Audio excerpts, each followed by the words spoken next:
De la historia del acompañante terapéutico, hablamos de roles y funciones.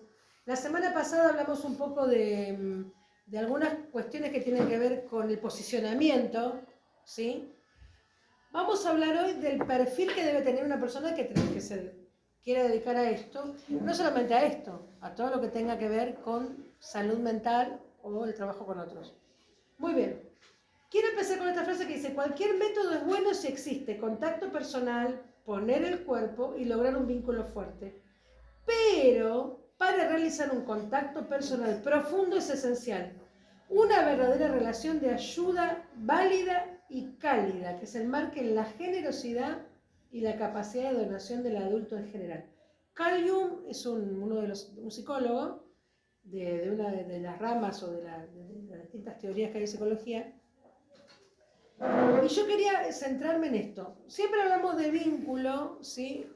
El perfil del acompañante tiene que ser un vínculo, tiene que ser una persona que pueda generar vínculo, pero nosotros tenemos que pensar que esta palabra, generosidad y capacidad de donación, tenemos que ser personas que tengamos la capacidad de dar. Dar no significa dar desde lo intelectual, ¿sí? Dar un conocimiento, que también es una forma de dar. Siempre que nosotros hablamos de dar, implica un movimiento afectivo. Si no hay un movimiento afectivo, ¿sí? En todo lo que hacemos hay afecto. A veces es algo bueno y a veces es algo malo, ¿sí? Es decir, una sensación, un movimiento de esa energía positiva o negativa, que es el afecto. Tenemos que tener la capacidad de dar. Si no tenemos capacidad de dar, si nos guardamos cosas, si somos personas egoístas, ¿sí?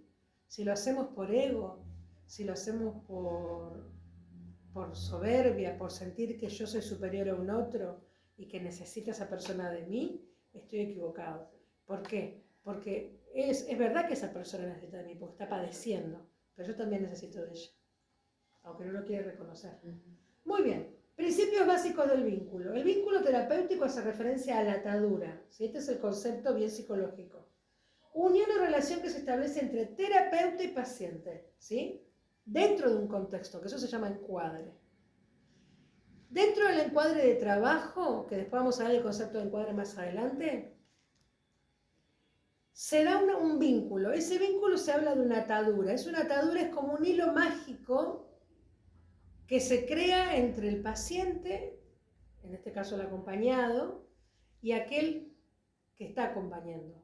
Sea el psicólogo, sea el acompañante terapéutico, sea quien sea que cumple ese rol. Debe generarse una ligazón. Es necesario que eso se dé. Si eso no se da, es como que en el medio hay una pared. Quizás a ustedes les pasó alguna vez que ustedes tuvieron alguna relación de amistad o en algún área laboral. Gente con la que parece que hay algo en el medio que no podés llegarle, que vos decís, ¿qué es lo que pasa? Que no puedo llegar a esta persona. Están ahí, pero parece que en el medio hay algo invisible que no te permite romper esa pared.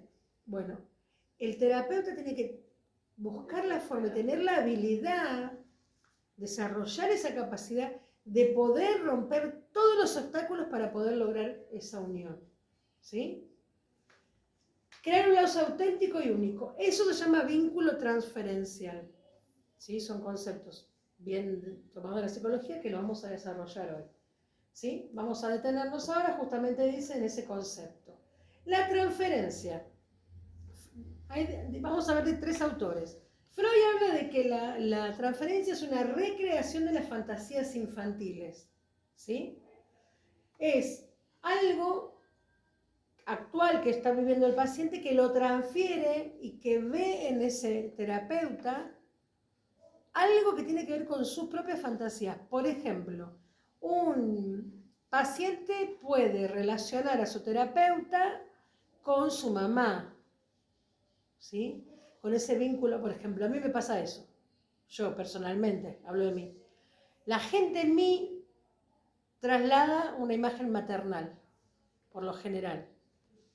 Siempre se dio eso, que yo genero como esa cosa maternal. ¿Entendés? Bueno, la gente traslada eso, como que traslada eso maternal. Hay otros que trasladan la imagen de una relación pasada. Y se empieza a dar un juego entre lo que se llama transferencia y contratransferencia. En ese traslado de las fantasías, el paciente puede empezar a trabajar cosas de su pasado. Hay terapias que trabajan en el presente, ¿sí? Por ejemplo, las terapias sistémicas, las terapias cognitivo-conductuales, trabajan fundamentalmente en la problemática presente. El psicoanálisis, que es como la madre de lo que es la psicología, trabaja el presente pero desde el pasado.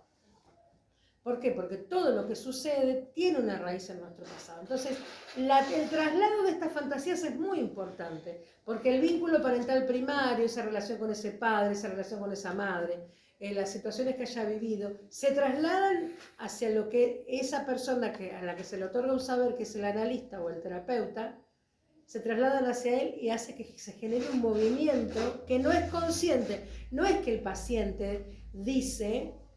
a mí el de psicólogo, la psicóloga o mi acompañante me hace acordar a mi mamá. No, él no es consciente. Pero hay algo que hace que se vincule desde un lugar que tiene que ver con ese inconsciente de esos recuerdos, de esa fantasía. Eso se llama como una proyección, es una transferencia. ¿Bien?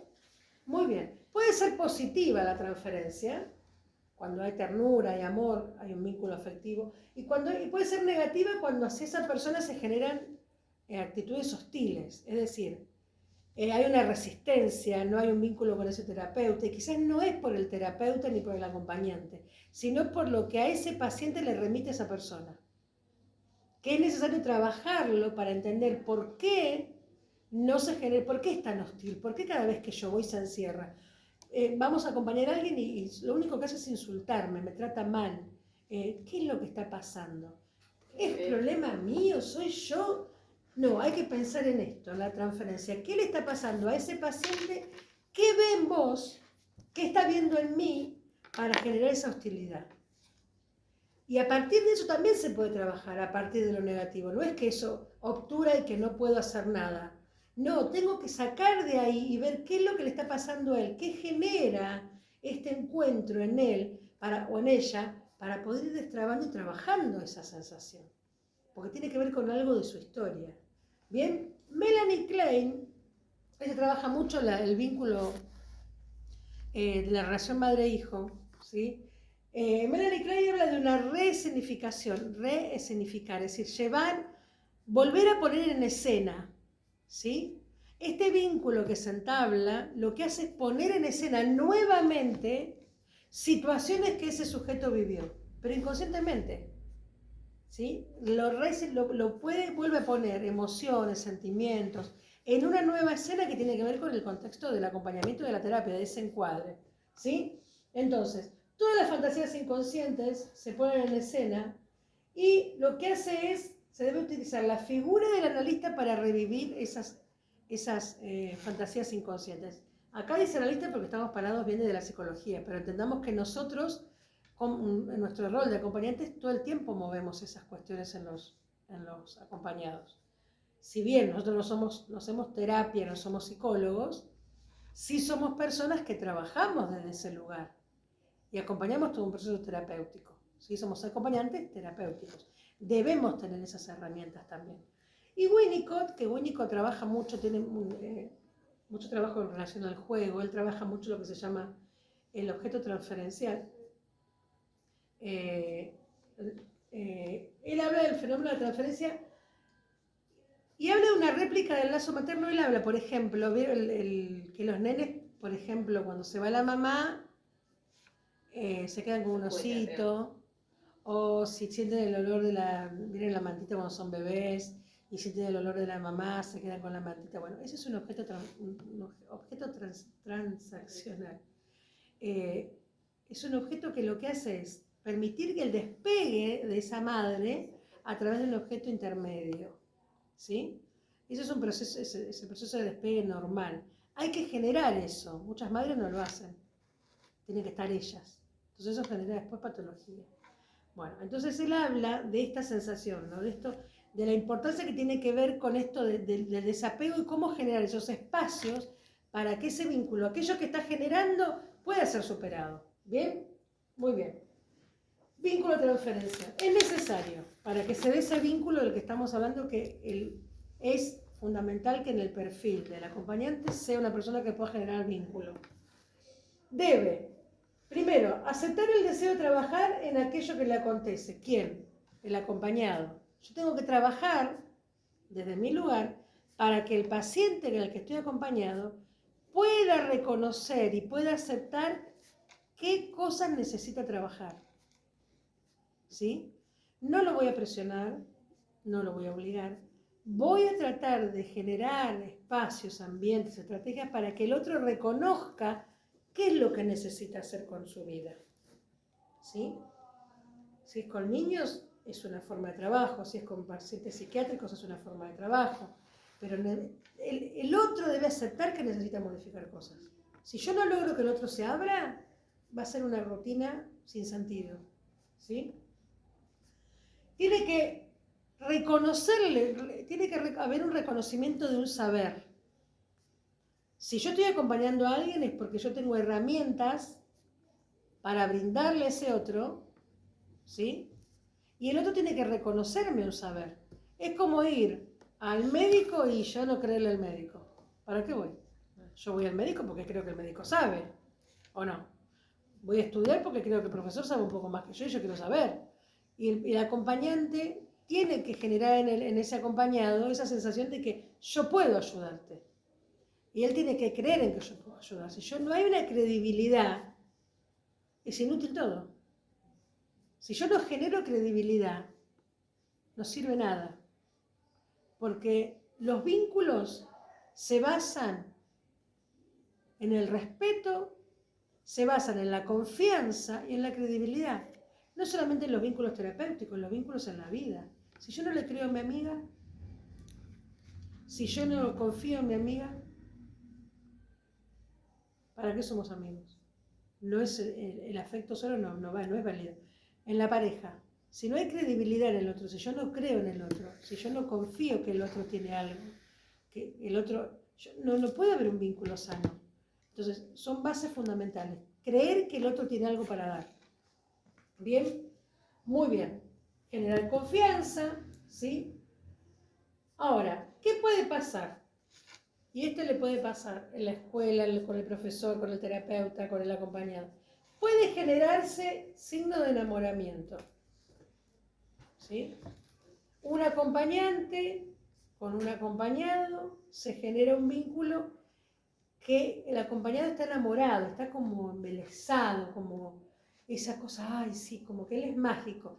No sé si vieron el capítulo de Locas de Amor. ¿Vieron el primer capítulo de Locas de Amor? Sí. Muy bien. Si ustedes siguen viendo Locas de Amor, en Locas de Amor, Leticia Brediche, que es la que tiene trastorno bipolar, ella está enamorada del doctor. Enamorada locamente de él. Entonces todo lo que él dice es palabra santa. Y ella dice, hay que hacerle caso al doctor, si él no viene yo no voy. Bueno, se genera... Ahora, eso, cuando pasa esto, se genera un apego que yo tengo que poner distancia. ¿Sí? Eso es muy importante. En un vínculo tiene que haber admiración. Tiene que haber admiración. No sé si a ustedes les pasa... Ustedes, bueno, si tienen pareja de una u otra manera, o tuvieron pareja, ¿ustedes admiraron algo de sus parejas? Sí. Es importante que haya admiración. Esa cosa de decir, wow, qué bárbaro este tipo, ¿no? Esa cosa que vos... Bueno, tiene que haber admiración, pero no tiene que haber idolatría. Son dos cosas diferentes. ¿Sí? Tiene que haber amor, pero no enamoramiento. Son dos cosas diferentes. El amor tiene que ver con un sentimiento, ¿sí? Que está basado en todo lo que hablamos hoy. El enamoramiento tiene que ver con un vínculo más pasional, ¿sí? Esa cosa. Y el enamoramiento es como más fantasía. Vieron que los chicos parece que están enamorados, pero no es un enamoramiento, es como que ella es lo mejor y es el ideal. Bueno, el amor nos confronta con la realidad, ¿no? El amor es amar hasta la cosa más fea de esa persona, ¿o no? Yo te amo aunque tenés en la pata, te amo aunque, qué sé yo, lo que fuere. A ver, no es el príncipe azul. El enamoramiento es príncipe azul. ¿Se entiende la diferencia?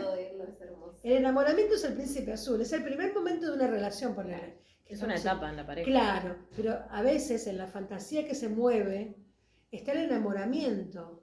Entonces parece que nuestro terapeuta, si hablamos en la clínica nosotras, nuestro terapeuta no va al baño, no se caca, no se tira pedo, nada, es un príncipe azul. No, y también putea, y también se pelea con la mujer, y vos decís, pero él me da consejos a mí. Capaz que un día lo enganchaste hablando por teléfono y le estás diciendo, déjame echar la pelota. Y vos decís, bueno, porque es una persona, bueno, eso es el enamoramiento.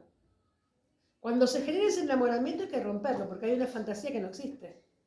Se genera un ideal de alguien, por ejemplo, Ceci es mi terapeuta, es la mejor, Ceci no es la mejor. Yo tengo un mejor amigo que, o sea, no, con la confianza que tengo con él no tengo con ninguna amiga. Y yo, ay, gordo, ¿por qué ese chico? ¿Por qué ese chico? ¿Por qué ese chico? Y le hablaba, y me mira y me dice, imagínatelo sentado cagando, que se está tirando unos pedos. Ay, gordo, qué asco, ¿viste, boluda? No te gusta. Me dijo, si lo mandas así, no te gusta. Es que eso me acordaba de su canción, No le voy a pensar así. Para no engancharme con nadie, me imaginé cagando. Claro, porque el príncipe azul viene en el caballo con su pelo. Claro, perfecto. Y él lo bajó de un ondazo. Sí. Nuestro príncipe azul se convierte en el otro Shrek después, ¿me entendés? Claro. ¿Vas a amar a Shrek? Todas las personas tenemos un Shrek adentro. Un demonio, un ogro, ¿me entendés? Todos tenemos eso. Tenemos que aprender a amar eso del otro. Y también, amigarnos con el ogro nuestro, ¿no? Porque nosotros también tenemos que amar y abrazar a nuestro propio ogro. ¿Viste? Abrazarnos. Hay muchas terapias de, qué sé yo, psicodrama que tiene que ver con abrazarse a uno mismo, abrazar su propio dolor, abrazar nuestras propias ausencias, abrazar nuestros propios miedos, abrazar nuestros propios odios, abrazarnos a nosotros mismos, ¿no? Querernos como somos, querernos con nuestras broncas, querernos con nuestras...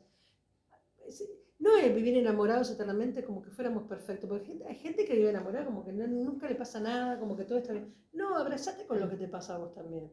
Hay que romper el cristal y darse cuenta que la realidad es otra, ¿sí? Entonces, la tendencia a comprobar el poder de sus atractivos, haciendo descender al analista su puesto de amante. Esto en Loca de Amor lo ven patente. Loca de Amor se dan muchas situaciones en que Leticia Bredich, que es el personaje de ella, es Simona. Simona juega el rol de que ella va en el auto con él y ella cree que es pareja de él y lo seduce permanentemente porque en su fantasía ya lo puso en ese lugar. ¿Sí?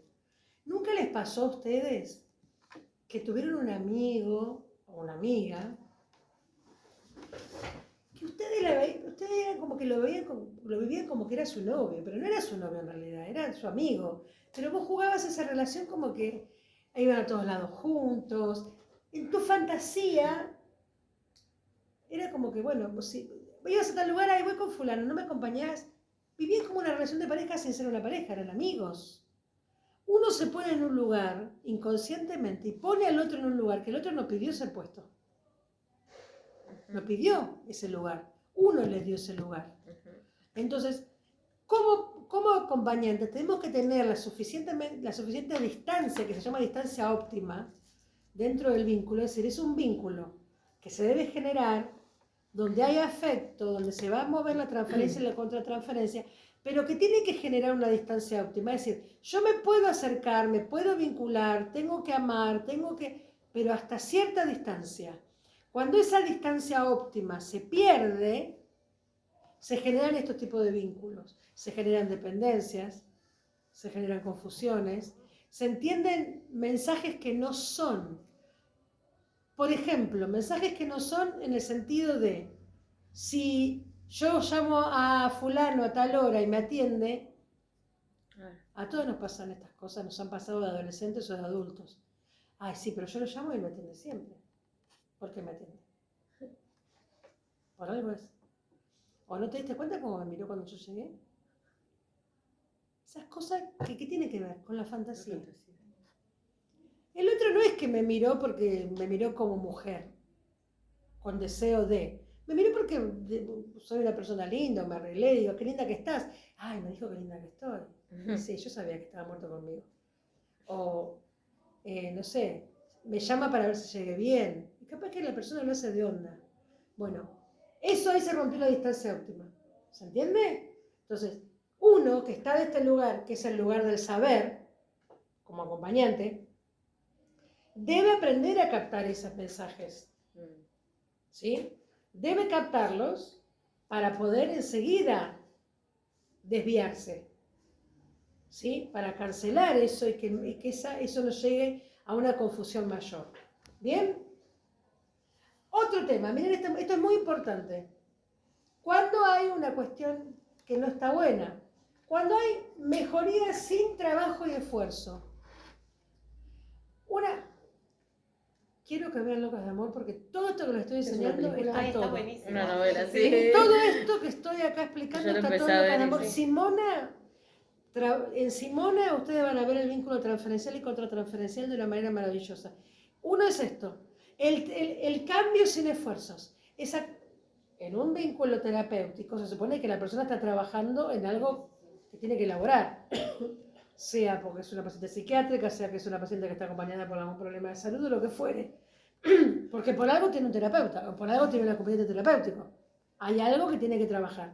Cuando de repente, mágicamente, vos vas y te dices, ay, no sé, tenía que limpiar toda la casa, le piden que vamos a trabajar la rutina porque la persona no se baña, viene la otra persona al otro día, se bañó, se perfumó, está todo bárbaro, la casa ordenada, vos decís, ¿eso es signo de cambio? No, es un enmascaramiento. ¿Por qué lo está haciendo? A ver si ustedes saben deducir por qué.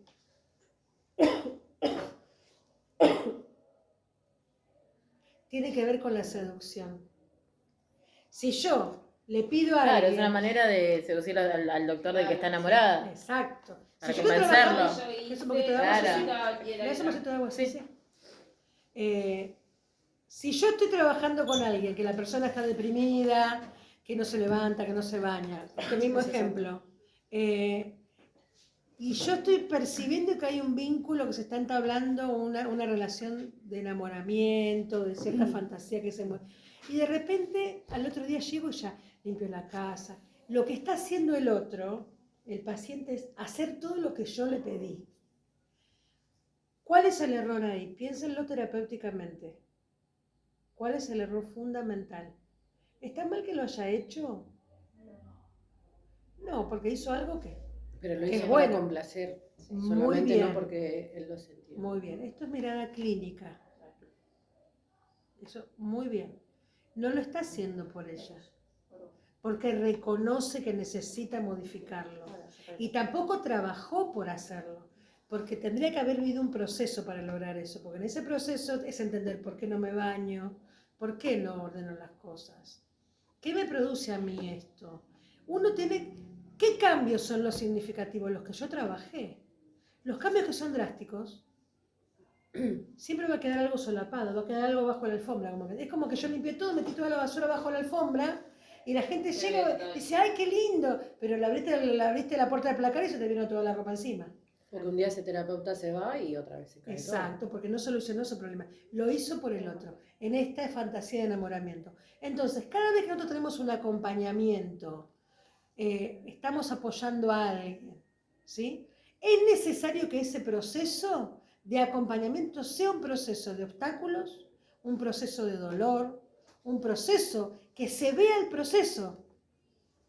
Si hay un cambio de un día para el otro, no hubo proceso. Quiere decir que yo ahí fallé. Fallé. Es como, por ejemplo, una internación en adicciones, ¿sí? O en una terapia de adicciones. Tiene que haber proceso de dolor, tiene que haber renuncia, tiene que haber reconocimiento, tiene que haber llanto, tiene que quebrarse la persona para que realmente pueda haber una transformación. ¿Bien? Porque si no estamos en un mecanismo de negación. Listo, no pasó nada, guardo todo, estoy bárbara. ¿Bien? Eso es muy importante, es un indicador muy importante. Y otros signos, por ejemplo, cuando en una terapia o en un acompañamiento el paciente no va, no está, avisa que no llega, eso tiene que ver con resistencia. Cuando yo no quiero enfrentarme es porque hay algo de lo que está pasando que inconscientemente me está movilizando. ¿Bien? Muy bien. Contratransferencia.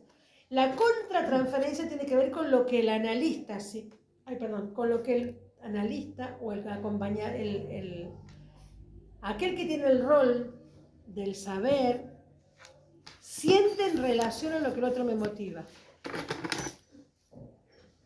Cuando nosotros estamos acompañando a una persona, lo que la persona vive, lo que la persona me transfiere, a mí me generan cosas. ¿Por qué? Porque yo soy un ser humano.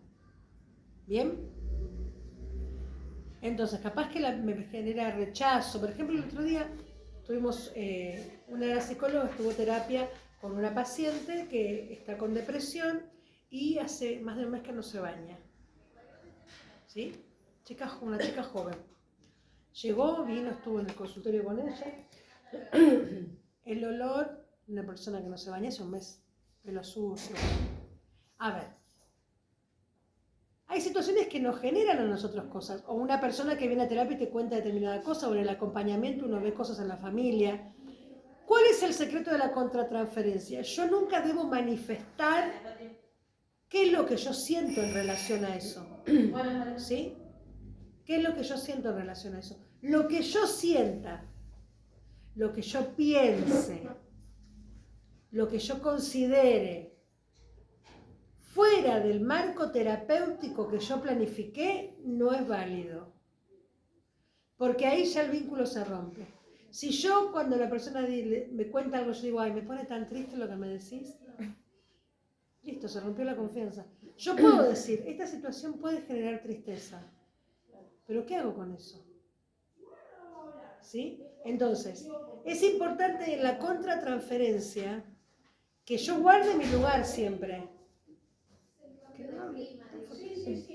Que yo guarde mi lugar y no le transfiera al otro lo que yo siento. O decirle, ay, sí, le cuenta, por ejemplo, sí, porque me peleé con mi novio, porque mi novio es tal cosa. Ay, sí, vos sabés que yo también. No. Siempre debo guardar mi lugar, entender cuál es mi rol, cuál es mi función y no moverme de ese perfil. ¿Sí? Cuando ese juego se rompe, se genera un vínculo que ya no es un vínculo. Por eso siempre se habla de, vieron que cuando recién empieza el concepto de acompañante terapéutico, era el amigo más capacitado, el amigo experto. El acompañante no es un amigo, es una persona que está jugando un rol terapéutico. El psicólogo no es mi amigo. ¿Sí? Uno puede tener un buen vínculo, pero no somos amigos. Eso tiene que quedar muy claro, siempre. ¿Bien? Bueno, no les quiero leer todo, ustedes léanlo. Vamos a ir a imprimirlo. Bueno. Ahí van a ver esto, lo que les estoy diciendo tiene que ver con se revive la fantasía, lo van a ver. Muy bien, ahora esto es importante. En terapia este vínculo del que estamos hablando se llama rapport. ¿Sí? Se tiene que generar cierto rapport. Si yo no genero eso, uno lo siente, ¿eh? Como yo les decía hoy, ustedes sienten cuando se pueden vincular con alguien y sienten cuando no pueden vincularse con alguien. Que uno quiere y no puede. Suele pasar, por eso uno cuando va a hacer un acompañamiento o va a hacer una terapia, uno siempre pone el énfasis en, pero va a ir a la primera sesión o tener un encuentro y fíjate cómo te sentís, si se genera ese vínculo. Porque a veces no se genera, tú tienes que buscar otra persona para acompañar. ¿Sí? Tienes que buscar un otro, pero no porque ese otro te falló, porque no sirva, sino porque no se generó eso. Quizás no se genera con vos y con otra persona. Entonces, uno a veces va a un psicólogo o una psicóloga y siente que no es esa persona. Y vas a otra y decís, wow, me siento re bien y puedo charlar un montón de cosas. Entonces, no tiene que ver quizás con el sujeto, sino con lo que se genera. Y con la capacidad que esa persona tiene de generarlo también. ¿Bien? Entonces, es un vínculo de tipo profesional. Esto es enmarcado y permanentemente lo tienen que ustedes tener presente. No es un vínculo de amistad. Puede haber un vínculo de confianza, sí, pero no somos amigos. Eso es muy importante. ¿Por qué es importante? Porque al momento de que tengamos que poner un límite, el otro no lo respeta. porque confunde los roles. ¿Sí? Y esto me pasó a mí esta semana. Bien. ¿Nosotros, Cecilia? ¿De qué? No importa. Los que vean esta clase les voy a contar para que vean cómo es esto. Esta semana teníamos un compromiso con un grupo de alumnos que debían hacer determinada cosa y habíamos quedado que yo no puse el horario ni el día, lo pusieron los alumnos. Dijeron, nos reunimos tal día, listo, bárbaro. El día tal, empezaron que no, que sí, que no, que sí, que no, que yo no puedo. Listo, ahí me puse en mala, no me puse en mala. Enmarqué cómo son las cosas. Y dije, yo soy buena y soy demasiado flexible a veces, pero no soy tonta. Entonces me puse en profesora. Y ahí a algunos no les gusta cuando uno se pone en profesor, que exige lo que debe ser. ¿Por qué? Porque no pasa nada con Cari. Sí pasa. Sí pasa. No quiere decir que va a estar todo mal. Pero ¿a qué traigo este ejemplo? A que se corre tanto la línea a veces que el otro confunde los roles. Entonces, como está todo bien, no está todo, a ver, está todo bien, yo te quiero, yo te escucho siempre, yo siempre estoy, ¿sí? Siempre que puedo, yo estoy para ustedes. Ahora, os pido porque tomamos un compromiso. Listo, fácil. No se hace, listo, ya se cortó, se terminó acá, no hay más vueltas, se terminó. No negociamos, nada. Debo poner esos límites y el otro tiene que entender que es así, que no tiene que ver con falta de amor ni falta de comprensión, tiene que ver con que tienen que aprender responsabilidad. Que el otro, en el lugar que está por algo, y que el paciente también tiene que respetar determinadas pautas. ¿Sí? ¿Por qué? Porque es un vínculo profesional. ¿Bien? Muy bien. Se busca generar un clima, eso es importante, ¿sí? Este nivel de proximidad que es la distancia óptima. Muy bien. Vamos a ir. Un aspecto que es muy importante y uno dice, qué tontera, pero cuando nosotros estudiamos y cuando nosotros estamos hablando de algunas patologías o trabajamos con personas con, qué sé yo, con trastornos psiquiátricos o lo que fuere, uno tiene que saber diferenciar dos cosas. Eso es lo que explica acá y se lo voy a explicar más coloquialmente. Una cosa es el lenguaje técnico y otra cosa es el lenguaje coloquial, el lenguaje más de corazón a corazón. ¿Sí? Nosotros tenemos un nivel de saber, ¿sí? Y manejamos un lenguaje técnico. Es decir, yo en las clases, por lo general, hablo de conceptos, pero trato de bajarlos al llano. ¿Qué significa bajarlos al llano? Hablárselos de una forma más coloquial para que sea entendible por todos, porque no todos tienen una formación o una formación previa donde puedan manejar determinados conceptos. ¿Bien? Muchas veces el terapeuta o el acompañante se pone en un lugar de saber, hablando desde un lugar que tiene que ver a veces con la soberbia, con el conocimiento, que nadie le niega que lo sepa, pero que tiene que saber trasladarlo para que el otro entienda de qué estoy hablando. ¿Sí? Si yo tengo un paciente que está con depresión y yo le quiero explicar a la familia, sí, porque tiene apatía, voy a hablar de algunos conceptos de los tiros, está apático, anhedónico, tiene distimia. Y vos decís, ¿qué es la distimia? ¿Qué es la anedonia? Tiene que ver con la falta de deseo. Le tenés que decir, mira, está inestable, claro, no tiene deseos. Si uno no tiene deseos, el deseo es el motor de la vida. Entonces le trasladás, le explicas el concepto con las palabras entendibles.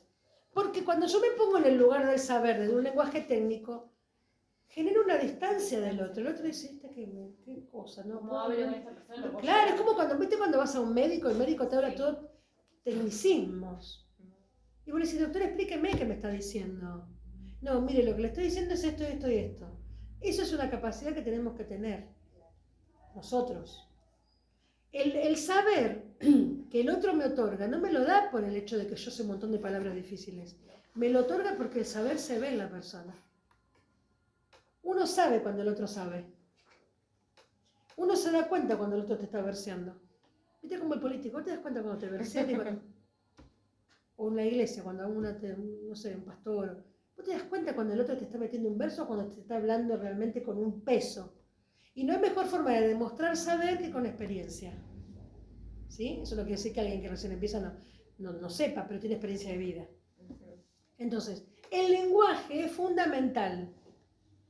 ¿Cómo me comunico para con el otro? Y ahí entra mucho lo que se llama comunicación asertiva, que es una de las habilidades sociales, ¿no? Siempre que yo hablo hacia un otro, esto se ejercita porque esto es muy difícil de lograr, pero es muy productivo. Cuando yo voy a dar un mensaje, voy a dar una orientación, voy a hacer una intervención, siempre debo entrar por lo positivo y salir por lo negativo. Eso recuérdenlo siempre. Entro por lo positivo y salgo por lo negativo. Es decir, si yo le quiero marcar algo negativo a alguien, no entro por lo negativo, entro por lo positivo. Che, qué bueno todo lo que estuviste logrando hasta hoy.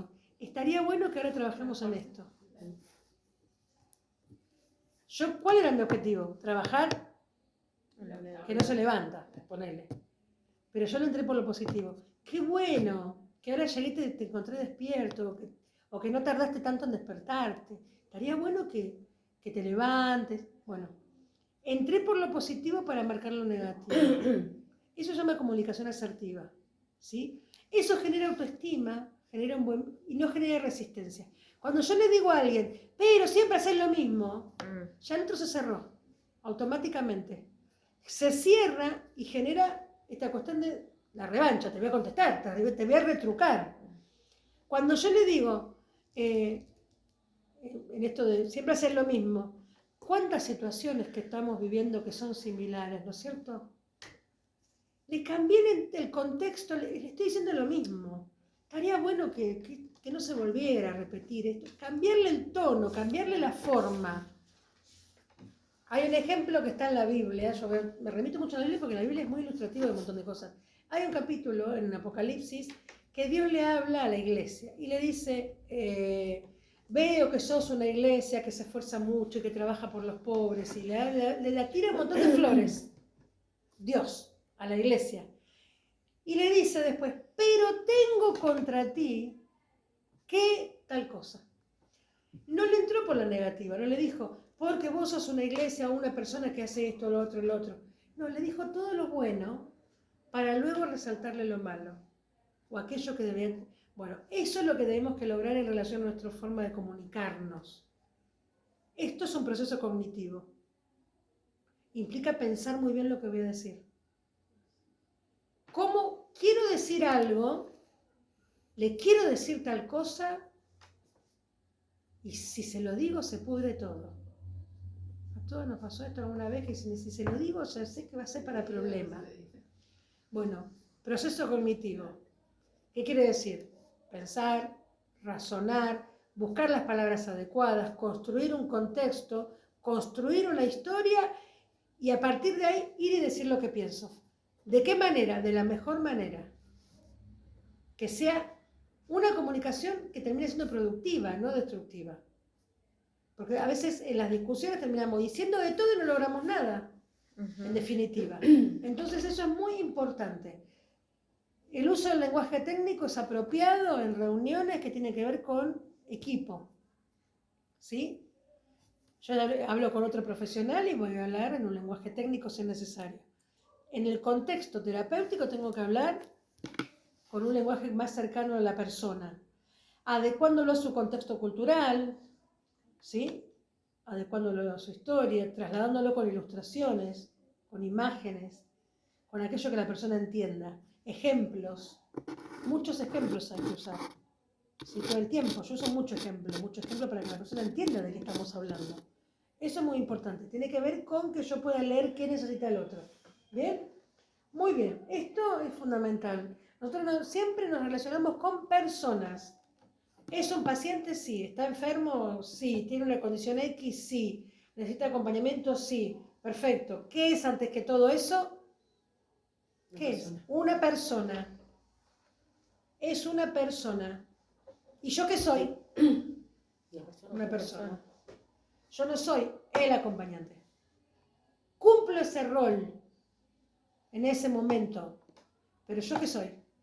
Una persona. ¿Y él qué es? una persona. Son dos personas en un vínculo especial. Si yo pierdo de vista que es una persona, lo que voy a hacer es tratarlo como un objeto, al que yo voy y le digo lo que tiene que hacer. Y que si no hace lo que yo digo, está todo mal. ¿Sí? Entonces yo no puedo perder esa perspectiva. No puedo ni generar una distancia muy cercana, porque no sirve a lo terapéutico, ni puedo generar una distancia tan lejana que el otro no se pueda comunicar conmigo. Tiene que haber un clima, tiene que haber un vínculo de confianza tal que el otro pueda hablar libremente conmigo. ¿Sí? Yo tengo que generar eso. Y yo tengo que saber guardarme lo mío para generar esa distancia. Pero esa medida de distancia es muy difícil de lograr. Siempre es como que vamos, entre que me acerco mucho y no, mejor le pongo un freno y no, porque me está llamando mucho por teléfono y mejor lo pongo en el freezer. ¿No? Terapéuticamente pasa eso. Pacientes que son muy demandantes y padres que son muy demandantes y que todo el tiempo, o que no vienen y que dejan de venir y que uno dice, lo pongo en el freezer. ¿Para qué? No por él solamente, sino por vos. ¿Para qué? Para reubicarte en tu posición. A ver, ¿qué me pasó con esta terapia a mí?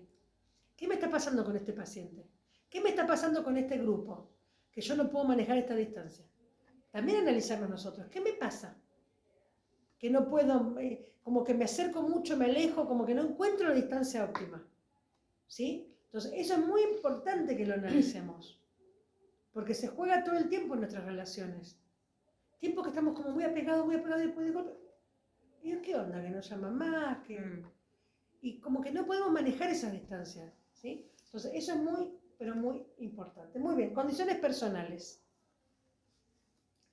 Actitud disposicional. ¿Qué es esto? Escuchar, observar. Esto se aprende.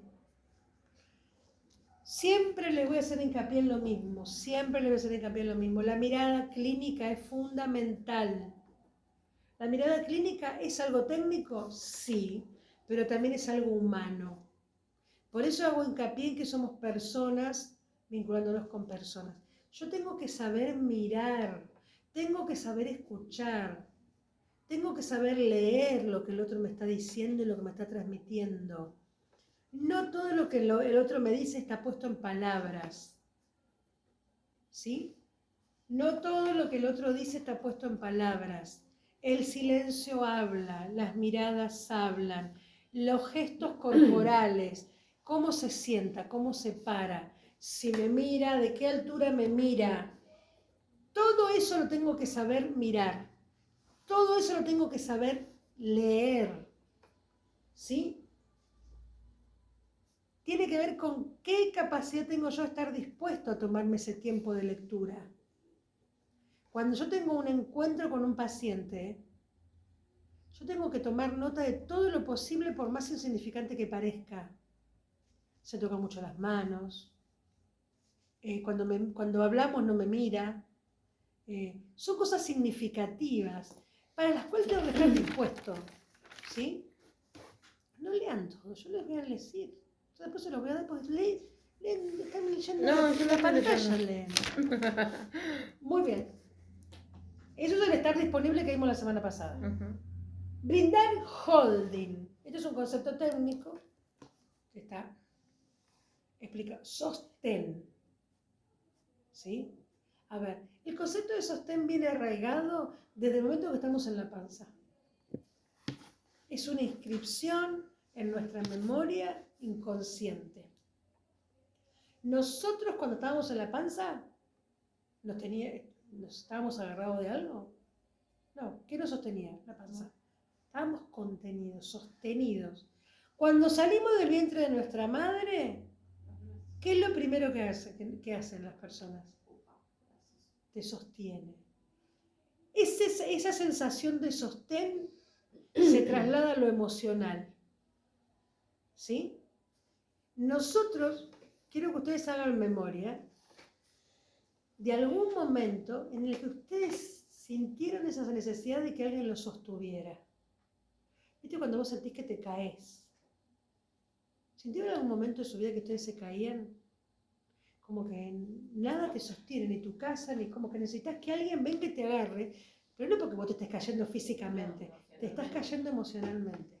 Esa sensación de sostén, se llama holding, es lo que yo tengo que darle al otro. El otro tiene que sentir que yo lo puedo sostener. ¿Sí? Que yo puedo brindarle ese sostén. El sostén tiene que ver con cobijo, tiene que ver con el preparar ese espacio para que el otro sea alojado. ¿Sí? El concepto de, exacto, el concepto de alojamiento. Cuando estamos en la panza de mamá, estamos alojados en un espacio, que es nuestro espacio. Nadie está ahí adentro más que yo. Es mi espacio, estoy alojado, estoy sostenido. Cuando salgo me sostiene la gente y me crea espacio, me crea una habitación. Uno espera a un hijo y le crea un espacio. El docente crea un aula. Uno cuando va a una casa tiene su habitación. Vivimos creando espacios donde nos alojamos. Uno tiene que poder crear ese espacio donde el otro se sienta alojado. Si nosotros pensamos en este concepto y pensamos, por ejemplo, en una persona que fue abandonada de bebé, nunca se sintió sostenida, porque no tuvo ese registro del sostén emocional. Por lo tanto, no se siente alojado en ningún espacio, porque no hay una inscripción de ese alojamiento, de ese sostén emocional. Entonces, este concepto de sostén es fundamental. Creo que más que todos los otros. Si yo no genero que el otro sienta que yo lo sostengo, ahora, ¿para qué sostengo? ¿Para tenerlo todo el día así? No, lo sostengo para no sostenerlo, para que esa persona se sostenga sola. Esto se trabaja mucho cuando se ve primera intervención en crisis. Ese curso yo lo amo ese curso, no me digas que no es lo más. Sí, es lo más. Sí. Y se habla de esto justamente, cómo en una situación crítica donde la persona siente que se le derrumbó el mundo alrededor y está solo, imagínense esas películas de, qué sé yo, 2012, viste que se vino el mundo abajo. Y la persona quedó sola en una piedrita parada. Y dice, ¿qué hago ahora yo? Que no tengo nada, se me terminó el mundo. Y llegamos nosotros cual Superman de ese momento, cual de Mujeres Maravillas, pero no siendo superhéroes, sino como seres humanos. La Linda Blair humana llega para sostenerte en lo emocional, para darte la seguridad de que ese momento que estás viviendo va a pasar, pero que mientras lo estés viviendo, yo voy a estar. Pero va a pasar. No vas a necesitar que yo esté siempre, pero mientras que esté sucediendo, yo te voy a sostener. Y vuelvo a lo que decíamos hoy, tengo que aprender a sostener dejando de lado todo lo que yo viva. Si yo siento que la situación que yo estoy atravesando, personal, en un momento aquí de mi vida, a mí no me permite sostener a otros, ni siquiera no te involucres, correte en ese momento y decirle, mira, yo estoy en un momento que no estoy bien, prefiero en este momento correrme y que te ayude a otra persona, tengo que ser sabio, porque si no, le estoy haciendo mal al otro y me hago mal a mí. Bien, entonces, esto grábenselo, sostén, holding. Bien. Bueno, escucha activa, contención, mirá. La contención, los 3 momentos de la contención, yo se los enseñé la semana pasada, esto se ve en primera intervención en crisis, ese curso lo tienen que hacer. Ese curso está completo en la plataforma Classroom. Completo, las 4 clases que yo di. Los 3 niveles de contención, mirada, voz y cuerpo. Lo primero que contiene una persona es la mirada. Yo tengo que aprender a mirar y que el otro se encuentre en mí. La persona que está pasando por una crisis, la persona que está enferma, la persona que está angustiada, la persona que está entrando en una nueva etapa de su vida, esa persona está perdida en un punto. Y no hay mejor encuentro, pensemos en los enamorados. Le voy a dar 2 ejemplos de mirada que son fundamentales. La mirada del bebé a su mamá, cuando está amamantando. ¿Ustedes lo vivieron eso? Esa cosa de tener a tu bebé en el pecho y esa mirada que se te clava, que te está mirando. Y vos, bueno, ahí hay alojamiento, hay una conexión y hay un alojamiento. Se siente como que se mete dentro tuyo y vos te metes adentro de esa persona a través de los ojos. Lo estás conteniendo. Y la mirada de los enamorados, ¿viste? Cuando estás enamorado, ese enamoramiento que te mirás con tu amor, lo mirás y... Sí, pero más y que él sea te feo, lo mira. ves lindo. No importa, pero hay un encuentro en esa mirada. ¿Sí? Muy bien. El otro se siente contenido, se siente como que se mete dentro de uno. Muy bien. La primera forma de contener a alguien es mirándolo. Esto de decirle, no, quédate tranquilo, mírame, mírame. ¿Ves? Yo estoy acá, ¿sí? No va a pasar nada. Que el otro me mire para centrarse. Esa conexión hace que ya la persona se sienta más segura. Segunda, contención, la voz, la palabra, ¿sí? El hecho de que yo le hable, qué palabras utilice, qué tono de voz yo use, con la pausa que yo hable, la calidez que ponga en las palabras. No, bueno, a ver, mírame. Bueno, ahora te quedas quieto, porque si no, no. Eso es, el otro se siente abrazado con la palabra. Ustedes vieron que cuando hay las líneas de urgencia de violencia de género, de atención al suicidio, que son líneas de emergencia que uno llama, una persona se quiere suicidar, por ejemplo, y llama a esas líneas. Muy bien. ¿Uno está físicamente en ese lugar? No. ¿Qué forma tienen de contener? Mediante la palabra, mediante la escucha. Mediante la escucha y la palabra. Con la palabra vos lo estás abrazando en la distancia. Las palabras abrazan. Vos estás acostado con alguien, hablando por teléfono con alguien en un momento malo y vos sentís que la persona te está abrazando en ese momento y no está con vos. La sabiduría de saber qué palabras decir, qué tono de voz utilizar es la segunda forma de contener. ¿Y por qué la última es la física? Porque muchas veces no podemos acercarnos físicamente a alguien, porque la persona está tensa, porque un niño con autismo no lo puedes tocar quizás. Una persona que se está por suicidar está parada en un lugar, bueno, puedes ir a agarrarla. Ese es otro curso que también está, Intervención en Crisis de Suicidio, 4 clases. Entonces me hago mi propia promoción. Sí. También lo di yo. No puedo acercarme ni tocarlo ni nada. ¿Cómo lo tengo que captar? Con mi voz. Tercero va a ser el contacto físico, cuando la persona me deje y siempre tengo que pedir permiso. A ver, yo ya la toco, pero si una persona está en crisis, un paciente, yo no lo voy a tocar de prepo. ¿Por qué? Tiene que ver con distancia óptima. Yo debo respetar la distancia personal. ¿Vieron esas personas que se te acercan y te hablan así de acá cerquita? Hay una distancia que debo permitir que el otro me deje ingresar a su espacio. Hay gente que se mete en tu espacio, que se te pega, vos decís, Te invade. a ver, loco, correte. Que le encanta abrazar, ¿viste? A mí me pasa con una conocida que pasa algo en la familia y viene y te abraza y llora. Y no te suelta. Yo me quedo como, Claro. correte, por favor. A ver, yo te toco si vos me dejás. O yo intento, ¿viste? Y vos sentís la respuesta del otro. Si el otro te esquiva, decir, listo, no es el momento. O decirle, ¿te das la mano? Yo lo hago mucho con mis pacientes, eso. Digo, ¿me das la mano? Con los adolescentes, porque el contacto físico acerca y rompe esta cosa de, bueno, 3 niveles que tienen que ver con contención. Nosotros pensamos que contener es venir que te abrazo y no, eso es alojamiento. Y si el otro quiere, lo primero que tengo que lograr es conectarme con ese otro. ¿Bien? Muy bien. Empatía, despojo del yo, eso es lo que vengo hablando desde hoy. Yo no me puedo ser empático con el otro si no me despojo de mí. Porque siempre dice, ay sí, ay, mira lo que le pasa, y si supiera lo que me pasa a mí, ay, pero tan mal se pone por eso. Claro. Si a mí me pasó tal cosa y no me morí. No me despojé de yo. Yo para ser empático me tengo que despojar de mí. Mi historia en ese momento no es válida. Claro, y muchas veces te pasa que vas y dices, no sabes lo que me pasó, no sabes el resfrío que te... Ah, no, pero yo tengo gripe, no sabes la que me agarró a mí. Sí, no. sí, sí. Eso Hay muchos. es mucho, Sí. así, constante en todo. Claro, siempre vuelven hacia ellos. No, No, escuchame. uno Claro. tiene que marcar. Acá, ¿quién es el importante? El otro. Yo no soy importante.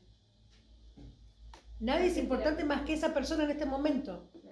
Entonces yo ahora estoy entrando en su mundo, me olvido de mi mundo Después voy a volver al mío con más información, ¿sí? Pero me tengo que despojar de mi... Si yo no puedo lograr en ese momento, por situaciones X, despojarme, no me meto en nada. Eso es salud mental, ¿sí? Tengo que ser lo suficientemente humilde, tengo que tener la humildad de decir, no estoy en el momento adecuado o esta temática no la puedo abordar. Si a mí me dicen, mira, hay una persona que necesita un acompañamiento y es una persona esquizofrénica, suponete, ¿no? Sí. Y uno tiene una historia con la esquizofrenia porque sus padres fueron esquizofrénicos o porque... Y vos sentís que te toca una fibra íntima, vos tenés que decir no, porque la verdad que con esta temática yo no me siento cómodo, siento que no voy a ser eficiente. Sí, porque quisiéramos que trabajes con adicciones, sí, mirá, ¿sabés qué? A mí, yo, por ejemplo, mi mamá es una persona que yo le hablo de adicción, yo dice, yo te apoyo en todo, pero a mí me hace mal. Hay gente, o discapacidad, hay gente que no quiere saber nada con discapacidad, porque le da pena, le da lástima. Cuando algo te da pena, te da lástima, correte. Porque acá no hay ni pena, ni lástima, no, compasión sí. Sí, porque la compasión es otra cosa. La compasión es ver lo humano del otro. Cuando yo tengo pena y lástima, lo pongo al otro en el lugar de objeto, de pobrecito. Claro. Lo desciendo. La compasión me iguala. Eso es muy importante. Nosotros debemos ser compasivos. La compasión es igualdad en el dolor. La compasión es que si el otro está tirado, yo me acuesto al lado y te acompaño en el dolor. ¿Por qué? Porque yo soy una persona igual que vos. Me igualo en tu dolor. La pena y la lástima es mirar desde arriba el dolor del otro. ¿Sí? Entonces me tengo que correr. ¿Bien? Poner el cuerpo. Y poner el cuerpo es muy importante. Perseverancia. Sentido común. Esto de sentido común es la intuición. Es pensar. A veces la mayoría de las cosas que ustedes van a enfrentar no están en los libros. No están escritas en ningún libro. ¿Sí? Son cosas que van a tener que sacarla de su maleta de herramientas y pensar, a ver, ¿qué está pasando acá? Yo me tengo que tomar el tiempo de sentarme y analizar, decir, ay, si hiciera tal cosa, no, pero a mí me parece la otra. Bueno, compartir, supervisar con un otro, supervisar con un profesional, compartirlo, decir, mira, me está pasando esto, me está diciendo la intuición, el sentido común de qué es esto. Bueno, tengo que hacerle caso también a eso, ¿sí? No me tengo que enojar, control de impulsos, poner límites. Muy bien. Sigamos. Competencias. Esto es lo que tenemos que tener nosotros como competencias, como herramientas. Quería ir acá, que me olvidé. Esto es muy importante. Capacidad lúdica. ¿Qué quiere decir capacidad lúdica? Con el juego. Muy bien. El acompañante terapéutico, el operador en adicciones, la persona que trabaja en salud mental, el docente, debe saber jugar. Y no es jugar al truco, ni jugar a la play, ni jugar a la pelota. Jugar, crear el ambiente de la fantasía, crear ese espacio donde volvamos a ser niños. El juego es una de las cosas más terapéuticas que hay, porque el juego nos pone en un rol diferente. El juego es una forma de salirme de mí. Me salgo de ese momento de que yo soy Karina. Hay gente que le cuesta mucho jugar a mí. Porque es como que, viste que dicen, ay, pero ¿qué van a decir si yo hago tal cosa? Y si yo... Como que no te puedes salir de vos. Tenés que dejar la libertad de volver a ser ese que fuiste, ese niño, ¿me entendés? Si tenés que hacer el ridículo, no importa. Si tenés que cantar, bailar, jugar. Porque esa es una sensación de libertad. El otro necesita generar eso. Si yo no soy capaz, si soy una persona rígida, que no hago nada, que no, porque no juguemos, que no puedo estar en un ambiente, no puedo trabajar de esto.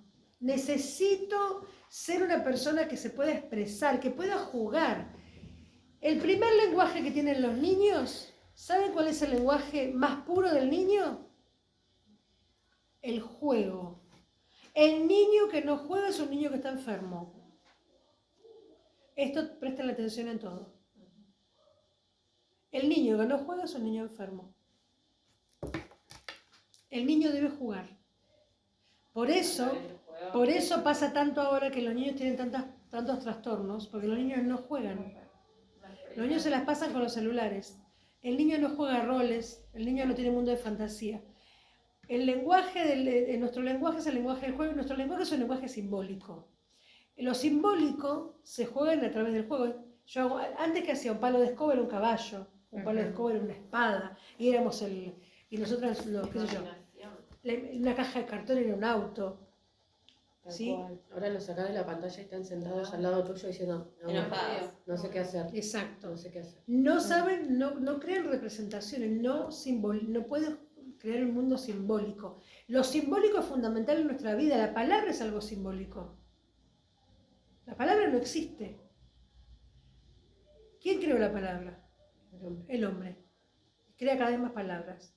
La palabra refleja el mundo interno. Es algo simbólico, representa. Yo le digo árbol, yo le hice este ejercicio con ustedes, creo. Yo le digo árbol a ustedes. ¿Qué árbol se te parece a vos? No sé. Pensá, digo árbol. ¿Qué te imaginas? Un ficus. Un árbol. ¿Qué árbol se te imaginas? No sé, yo me voy al arbolito que dibujo yo, marroncito y Bien. verde. ¿Qué árbol? No sé, un árbol de moras, el que tenía en mi casa. ¿Qué árbol es así? Sí, una fruta. Ahora, la palabra árbol es igual para todos. Es árbol. Se escribe A-R-B-O-L. Árbol. El significado de árbol se lo da cada uno con su mundo interno. Con el perro lo habíamos hecho nosotros. Lo habíamos Lo habíamos hecho con, bueno, me acordaba que lo habíamos hecho con algo. Se lo da cada uno con su mundo interno, con lo que vivió el árbol de cuando yo era chico, el árbol de mi abuela, el árbol. Es un árbol, pero no es el mismo árbol para todos. Los chicos construyen eso a través del juego. Bien, si yo no puedo generar ese espacio de juego, donde el otro pueda imaginar y además poner cosas de su mundo interno afuera, de una manera que no está expuesto. Porque no es lo mismo decir, ¿por qué cuando los niños son abusados, por ejemplo, se juega con muñecos?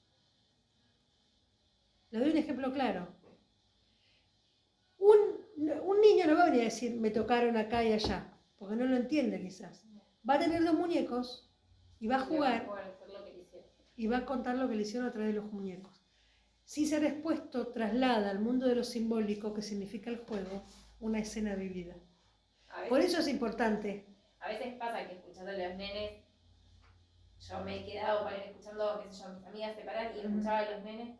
No, sí, porque, viste, amiga, yo tengo y empiezan a llevar al juego Sí. lo que le pasan a las Claro. No, porque mi novio y el papá de mi nena no me da plata. Y el papá de Claro. mi nena, Bueno. ay, no, ese es re bueno. Y los chicos lo Sí, que tienen en la casa sí. los prestan así. Exacto. Sí, tal cual. Entonces nosotros tenemos que generar ese juego con el adulto.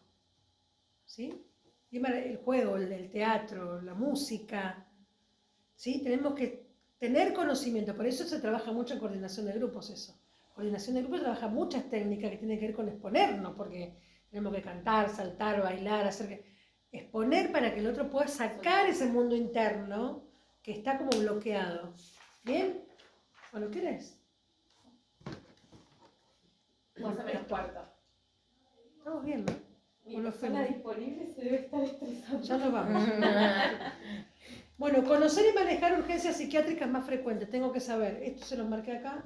Tienen que saber cómo intervenir en una crisis. Eso es fundamental. ¿Sí? No es lo mismo una crisis psiquiátrica, una crisis de ataque de pánico. Tengo que saber cómo intervenir. Esto lo digo en ese curso. A ver, con la buena voluntad no alcanza. Nosotros podemos tener mucha buena voluntad de ayudar, pero necesitamos herramientas. ¿Sí? Porque hay que saber cómo actuar en cada momento. Uno tiene que saber qué palabras usar en cada momento. ¿Sí? Lo mismo, entender que es un duelo. Otro curso que también... Siempre pagado todos los cursos. Acompañamiento en duelo es muy importante. El duelo tiene un proceso, el duelo pasa por etapas, que no todo el mundo la sabe. Dice, ay, mira, se le pasa llorando. Está como si nada, che, se le murió la madre, se le murió el hijo, y mira, el duelo tiene etapas. Sí. Debo saber trabajar porque puedo llegar a acompañar a alguien en una etapa de duelo. Y si yo no entiendo por qué etapa está pasando, en qué momento de ese duelo, voy a hacer una intervención que no corresponde. Diferenciar distintos tipos de depresión. Uno tiene el concepto de la depresión que está todo el día tirado en la cama. Y hay muchos tipos de depresión. Está la depresión reactiva de una persona que todo el día hace. Pero está pila todo el día, pero está repila, no está pila, está deprimido. ¿Pero cómo? Está deprimido. Que está trabajando todo el tiempo. Está deprimido. Todo lo que tiene que ver con evadir realidades es depresión. Entonces, bueno, hay que conocer todo esto, chicos. enfocar el paciente suicida, o bueno, el curso de suicidio es muy importante.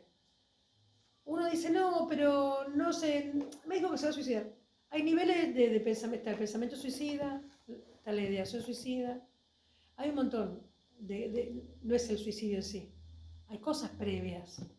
Hay personas que tienen ideación suicida, hay personas que tienen conducta suicida, hay personas que son suicidas. ¿Sí? Yo también, ¿lo viste ese curso? Sí. Sí.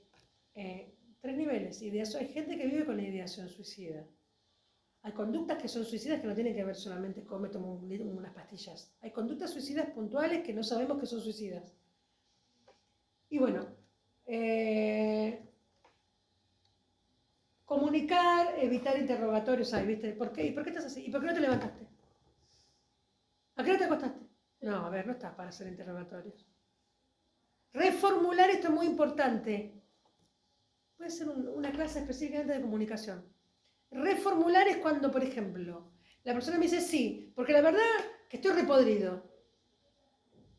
Ah, bueno, ¿qué me quieres decir entonces? Con esto, ¿qué me estás queriendo decir? ¿Me estás queriendo decir que estás enojado?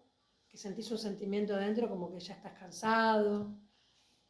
Devolverle lo mismo, pero con unas palabras, con otras palabras para que pueda encontrar, porque no lo está pudiendo decir. Como si fuese un hilo enredado. Exacto, como no lo está pudiendo decir, yo tomo esa idea que está queriendo transmitir y la voy a reformular y se la devuelvo. Para que el otro vea como la luz del camino para seguir en ese diálogo. ¿Sí? Parafrasear es otra forma. Cuando te dicen una cosa y vos se la parafraseas, sí, entonces esto quiere decir tal y tal cosa. Le armás la frase de esa emoción. ¿Sí? Son herramientas y son elementos fundamentales también. Esto se aprende y se ejercita. Vamos a hacer un ejercicio de esto, de todo lo que tenga que ver con comunicación. Vamos a hacer ejercicios de ida y vuelta para que lo trabajen. No hay que explicitar el sentimiento, no tengo que decir, esto que me decís me hace mal, no importan mis sentimientos, sí que el otro lo diga. Sí, evitar consejos, yo no estoy para dar consejos, estoy para sugerir y orientar. Evitar infantilización, y esto es muy importante, especialmente en discapacidad. Esto de chiquitito, y en adultos mayores muy bien. Esto de todo chiquitito y pobrecito, como que son tontos. La persona con discapacidad no es tonta. Es una persona con una condición diferente, pero no es tonta. El abuelo no es tonto, es un abuelo y sabe mucho más que vos. No es un tonto, pobrecito, el abuelito, venga, abuelito, con nosotros. Y le hacemos el tonito, ¿viste? Abuelito, abuelito, venga. Vos sabés que no podés comer eso. Ay, pero ¿y por qué el abuelo está haciendo eso? Pero... Oh, ¿por qué el nene se porta mal? Igual que los niños no hay que hablarles como niños. No. Ay, qué chiquitito, el gordito, bonito, no. No, mi hija detesta que le hable así. A veces le quiero hablar así jugando y me dice, no me hables así, soy una nena grande, me dice. No, y ahora que ella lo dice, yo nunca le hablé así a mi hijo, ¿viste? Pero cuando sí. me daba a mi sobrino, tenía, no sé, 1 año y medio, tenía él y sabía decir perro, pero como la mamá le decía guau guau, Claro. yo le decía, no, guau guau, no, perro. No, perro, no, guau guau. Sí, o los pepes a las zapatillas. Decir perro. Claro. Bueno, ya termino. Tenemos que conocer todo esto. Me tengo que formar en estas cosas. Con fundamento de lo que es toda la psicología psicodinámica, los cognitivos comportamentales, que es el TCC que siempre hablo yo, terapias cognitivos conductuales, ¿sí? O DBT. Sistémicos, que es trabajar con familia. Neurobiológicos, tengo que saber, por ejemplo, un niño con TEA es una condición neurobiológica, por ejemplo. Tengo que entender esas cosas, ¿sí? Tengo que saber, bueno, tener una idea de los diferentes modelos y cómo ven al individuo, no lo ven de la misma forma. Vos que estudias psicología social, una mirada social es diferente a una mirada más psicoanalítica, ¿sí? Siempre se ve al sujeto de distintas perspectivas. Tengo que saber, cuando habla de semiología, tiene que ver con los orígenes, qué significa la esquizofrenia, qué significa la psicosis, ¿sí? Elementos, básicos, psicofarmacología, porque voy a tener pacientes, tengo que saber cuál es un antidepresivo, qué es un ansiolítico, tengo que saber eso, porque puede estar medicado y yo no puedo no saber. Eso lo vamos a ver igual. Dinámica de grupo, tengo que saber manejar dinámica de grupo. Tengo que saber cómo tomar decisiones, ¿sí? Hay principios que tienen que ver con lo macro y con lo micro, que en algún momento lo vamos a ver también. ¿Qué tengo que mirar para tomar una decisión?